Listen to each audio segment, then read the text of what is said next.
എൻ്റെ കർത്താവ് ഉന്നതമായ സമാധാനമില്ലാത്ത കുടുംബങ്ങളെ കർത്താവ് സമാധാനം ക്രിസ്തുവിനെ സ്വീകരിക്കുന്നതിലൂടെയാണ് ലഭിക്കുന്നുണ്ടെങ്കിൽ തിരുകൃപ ലഭിച്ച സമാധാനത്തിൻ്റെ അവകാശികളായി ഞങ്ങളെ നീ അനുഗ്രഹിക്കണം പ്രാർത്ഥിക്കുന്നു.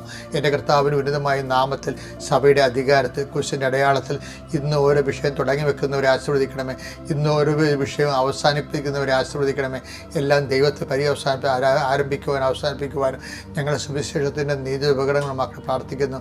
എൻ്റെ കർത്താവ് ഉന്നതമായ നാമത്തിൽ സഭയുടെ അധികാരത്തിൽ കുരിശിൻ്റെ അടയാളത്തിൽ തിക്തമനുഭവങ്ങളെ നിത്യപരമായ പരാജയങ്ങൾക്ക് വരുമ്പോൾ ദൈവത്തിൽ അകന്നു പോകാതെ പരിശുദ്ധ ആവശ്യപ്പെടാൻ നിന്നതുപോലെ ഞങ്ങൾക്ക് സഭയോടും കർത്താവ് വിശുദ്ധ ബലിപീഠത്തോടും കർത്താവ് അങ്ങയുടെ മനസ്സുകൊണ്ട് യോജിച്ചുകൊണ്ട് അങ്ങയുടെ നാമത്തിൻ്റെ മഹത്വത്തിന് വേണ്ടി സ്വർഗത്തിൻ്റെ മഹത്വം ഞങ്ങളെ സുഖത്തിൻ്റെ കൃപ ആർജിക്കുന്നതിന് വേണ്ടി ഞങ്ങളെ ഉപകരണമാക്കി സന്തോഷിച്ചുകൊണ്ട് അപ്പോസ്തലന്മാരെ പോലെ അടുത്ത സ്ഥലത്തേക്ക് കർത്താവിന് സാക്ഷിയായി പോകാനുള്ള സുവിശേഷവിഹിതമായ കൃപയായി ഞങ്ങൾ അനുഗ്രഹിക്കണമേ, ആശ്രയിക്കണമേ പ്രാർത്ഥിക്കുന്നു.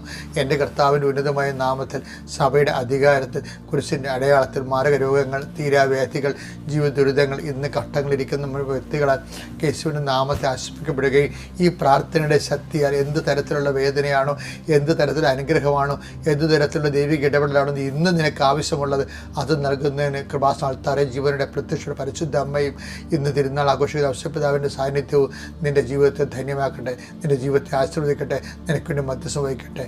നീ നല്ല ഊർജ്ജസ്വലനായ നാളെയും ഈ ഡെയിലി ബ്രെഡിലേക്ക് തിരിച്ചു വരാൻ ദൈവം നിൻ്റെ ഉറക്കം വരെ നിന്നെ അനുഗ്രഹിക്കട്ടെ.